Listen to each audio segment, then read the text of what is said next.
Halo pemirsa Gaya TV, apa kabar? Semoga semuanya yang menyaksikan episode kali ini dalam keadaan sehat walafiat, semangat, dan juga dalam keadaan berbahagia hatinya begitu ya. Senang sekali saya Edith Hapsari bisa kembali menjumpai pemirsa Gaya TV dimanapun Anda berada. Semoga aktivitasnya lancar ya hari ini apapun itu. Semoga harinya tetap berpikiran positif. Nah, hari ini kita akan ngobrol-ngobrol dengan Babe Haikal Hasan. Kita sapa terlebih dahulu. Assalamualaikum, Be.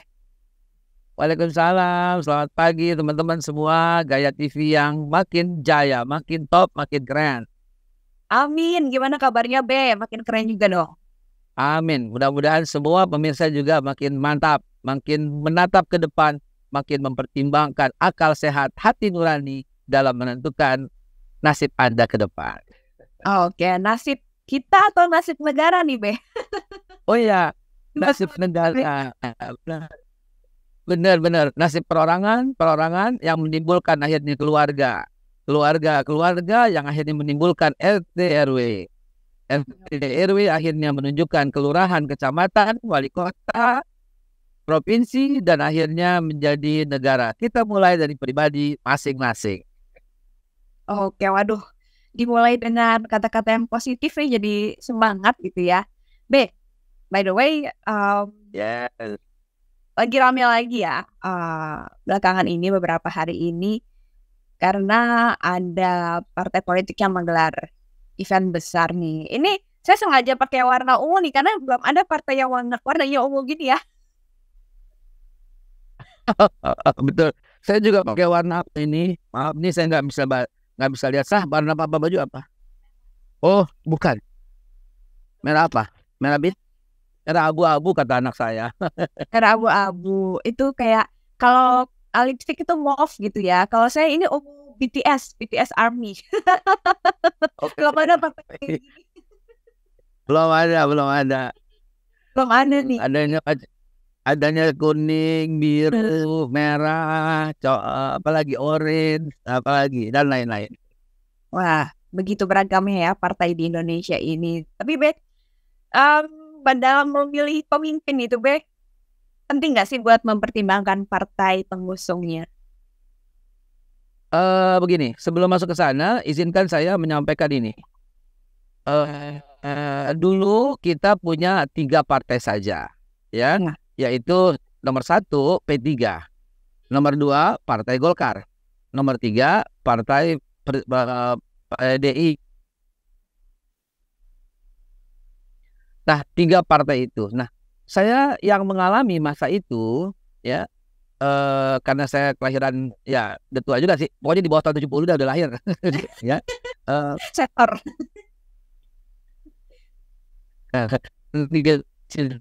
Ya. Tapi saya mengikuti para pemimpin pada waktu itu. Saya sampai hafal gitu ya, di mana ketua Golkar sampai dengan Pak Akbar Tanjung, ketua P3 dari mulai Jenaro, ya Ismail Hasan Metarium, saya hafal tuh sampai semuanya ya. Dan kemudian PDI ya, zaman Pak Suryadi, bahkan zaman sebelumnya, dan sampai akhirnya pengambil alihan atau perubahan lah, PDI-nya hilang. Terjadilah PDIP, bukan mengambil alihan tapi pembuatan partai baru berdasarkan orang lama atau apapun bentuknya, dengan peristiwa kuda tuli dan sebagainya.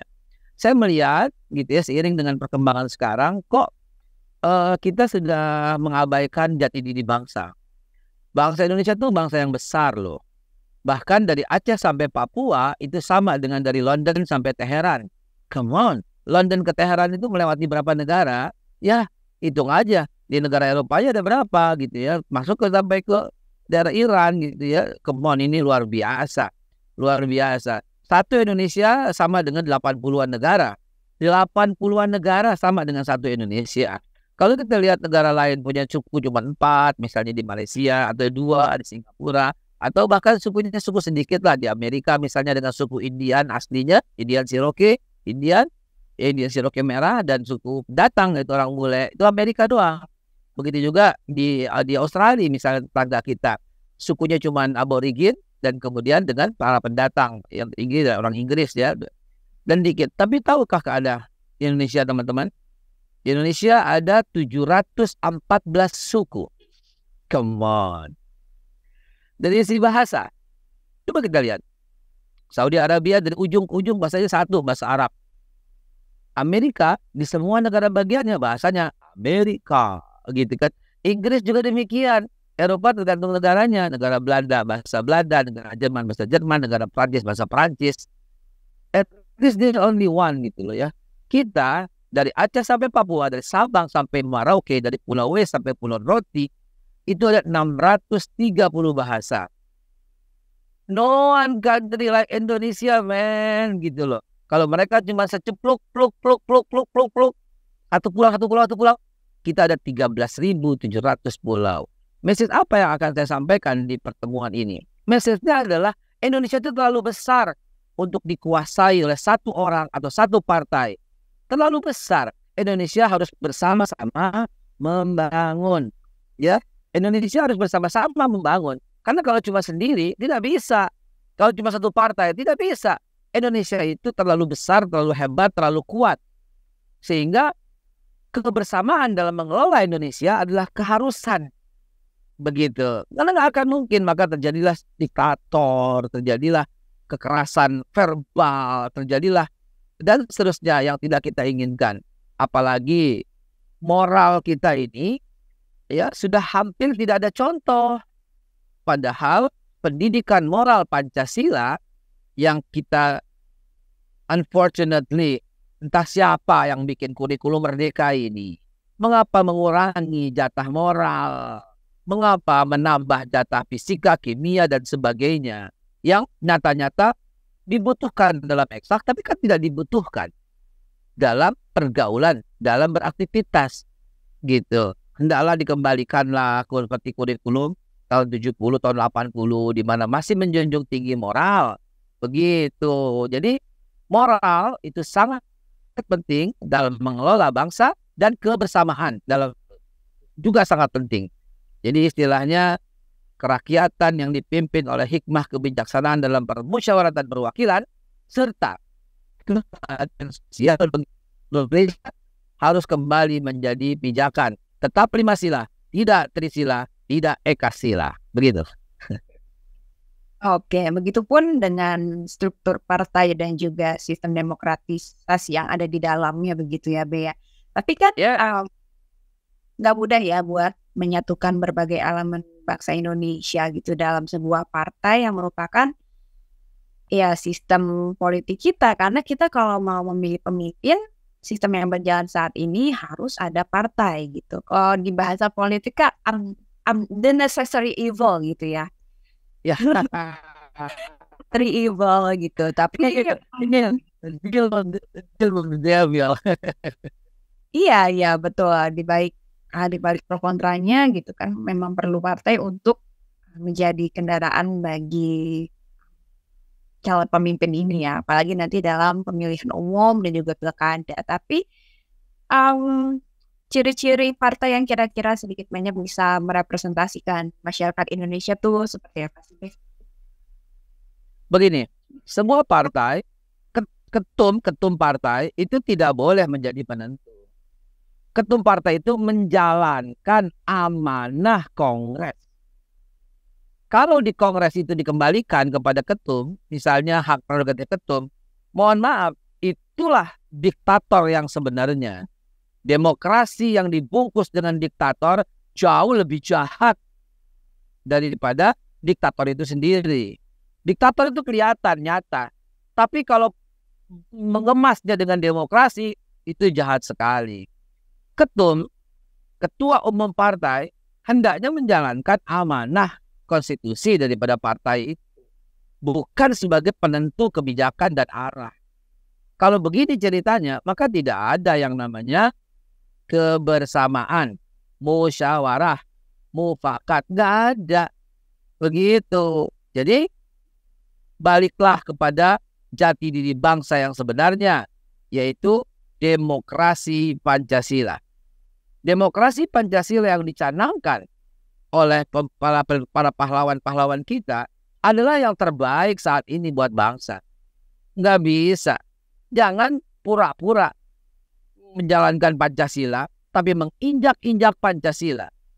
Saudara pasti tahu, ada buku yang ditulis oleh D.N. Aidit Bayangkan, the NIDID 1 tahun sebelum dia berontak terhadap negara NKRI di tahun 64 ini tahun 465, dulu masih negara Republik Indonesia ya. 1 tahun sebelumnya dia tulis, dia tuh penjaga Pancasila. Dia tulis buku itu Pancasila. Kan ini luar biasa jahatnya, luar biasa munafiknya, begitu. Nggak mungkin lah dengan cara-cara yang demikian kita menjadi bangsa yang hebat kalau ternyata para ketumnya bersembunyi di balik baju yang seolah-olah demokrasi padahal diktator, begitu. Diktator yang Babe maksud di sini gimana nih? Karena kan memang partai itu kan ada strukturnya ya, ada ketua umumnya, ada dewan pembinanya begitu, atas di Indonesia gitu.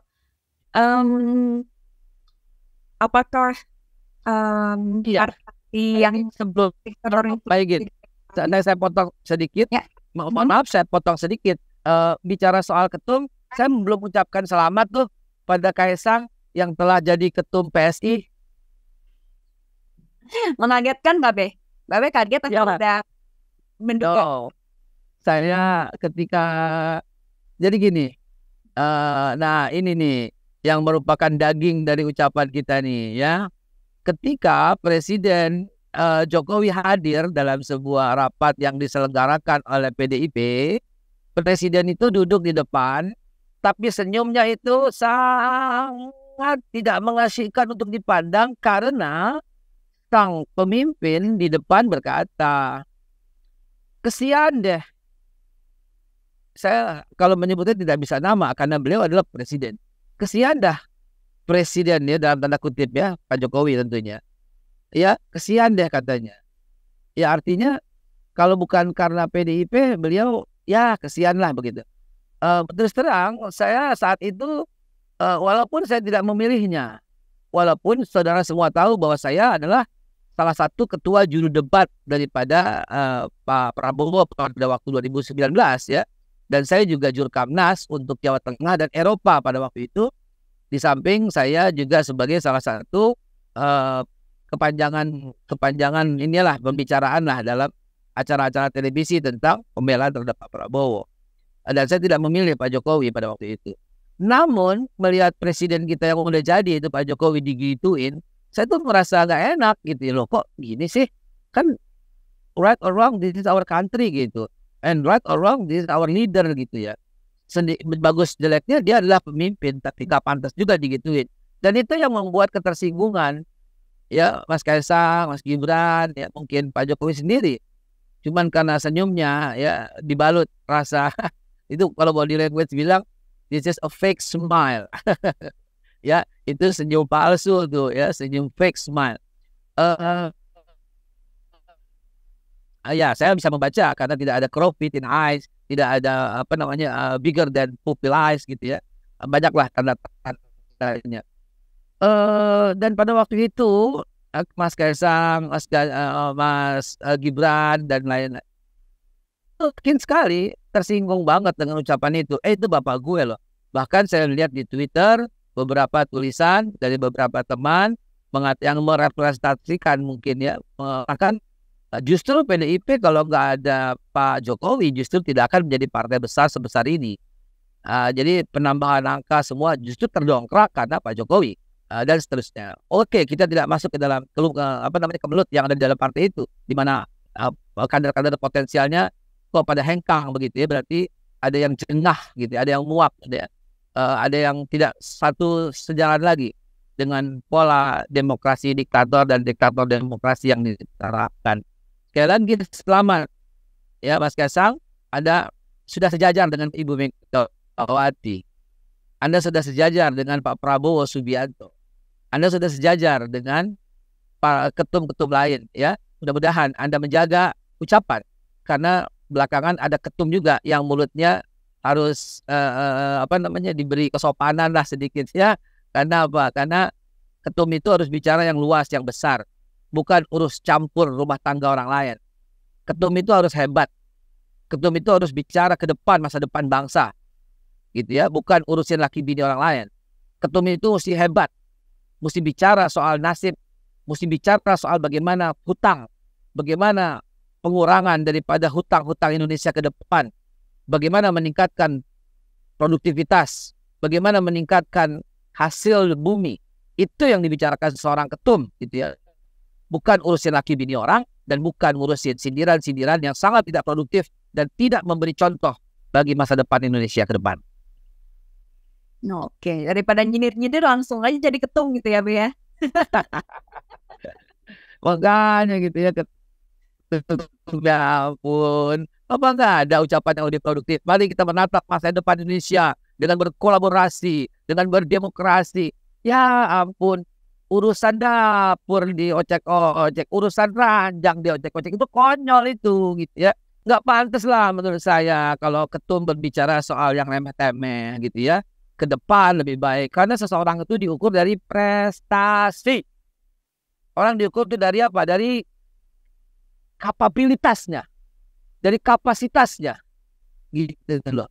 Bukan dari urusan remeh-temeh urusan rumah tangga. Ya, jadi bicara ke depan lah, yang bagus untuk masa depan, memberikan contoh terbaik gitu ya.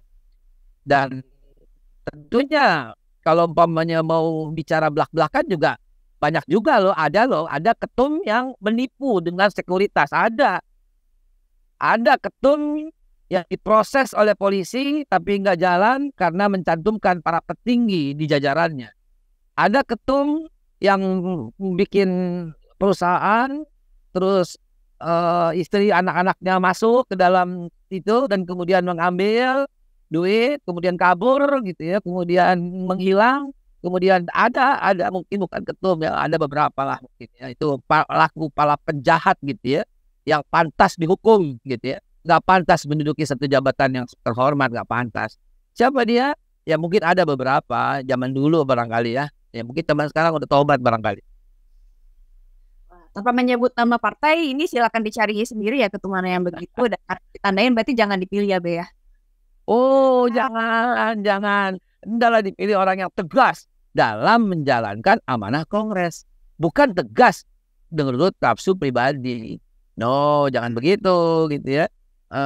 Ketum mesti wibawa gitu. Ketum mesti bisa mengarahkan visi dan misi, tapi diputuskan oleh rapat sehingga ketum menjalankan amanah Kongres. Untuk apa?